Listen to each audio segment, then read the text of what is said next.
Huawei's introduction of the Mate 10 series came with a bunch of improvements, from the design to the processing unit and the dual Leica cameras. Hey, what's up everyone? Abe Anders here of Yugatech, and we're here in Munich, Germany for the global launch of the Huawei Mate 10 series.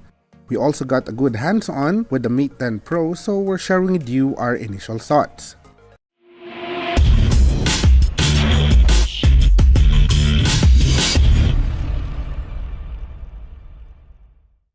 The Huawei Mate 10 Pro is the more premium handset between the two. It has a 6-inch OLED display with a full HD Plus resolution or 2160 by 1080 pixels. The OLED display looks great. It's very bright yet natural. Colors are vibrant and images pop out. It also makes it look better because of the 18:9 aspect ratio and a near bezel-less front panel. The look and feel reminds us of the LG G6 with both Gorilla Glass at the front and at the back protecting the device. At 178 grams, it's a bit hefty as well, although the dimensions and the slightly curved back panel makes it still comfortable to hold and operate with one hand. The Mate 10 and the Mate 10 Pro are the first handsets to run the latest AI chip from Huawei, the Kirin 970. It is composed of a quad-core ARM Cortex-A73 running at 2.36 GHz and an ARM Cortex-A53 running at 1.8 GHz.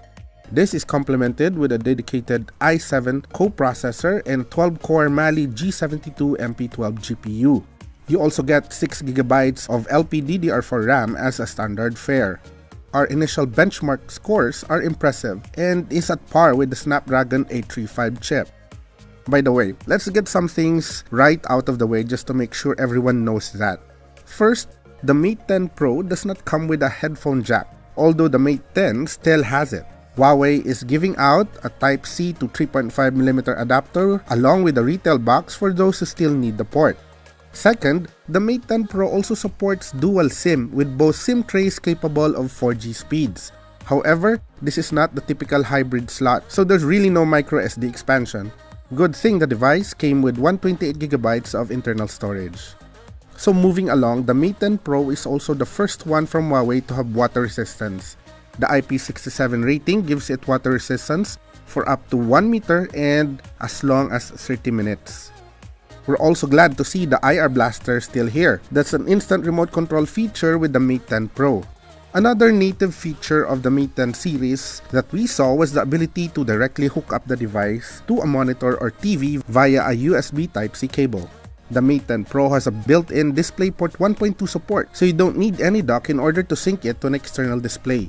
With a 4000 mAh built-in lithium-ion battery, Huawei claims it can provide 30% more battery life compared to the Mate 9 series. In our benchmark of the Mate 9, we got 11 hours and 6 minutes using the PC Mark battery test. So we're looking at an additional 3 hours at least with the Mate 10 Pro. We'll check that out in detail during our full review. Perhaps the most important part of this update is the new dual Leica cameras of the Mate 10 Pro. The biggest improvement so far is the wider f1.6 aperture for both and the built-in optical image stabilization. The Mate 10 Pro's main camera is a 12-megapixel RGB sensor that's supported by a bigger 20-megapixel monochromatic sensor. We're getting great low light and daylight shots in the past 2 days that we've been shooting around here in Munich. The monochrome camera can also take photos on its own in black and white. Just take a look at these shots. Finally, Huawei managed to get Android 8.0 Oreo in the Mate 10 Pro right out of the box. Huawei also skipped to Emotion UI 8.0 from the current 5.1 we've had with other Huawei smartphones, although we have not noticed anything significantly different at first glance. Anyway, here's a quick review of the full specs of the Huawei Mate 10 Pro. The Huawei Mate 10 will have an SRP of €699, while the Mate 10 Pro will go for €799. Huawei is expected to release the Mate 10 series in the Philippines this November 2017. We will know the retail price by then. Anyway, if you have any questions, just leave them in the comment section down below. Hit thumbs up if you like this video or consider subscribing for more videos like this. Once again, this is Abe live from Munich, Germany, and I'll see you in the next one.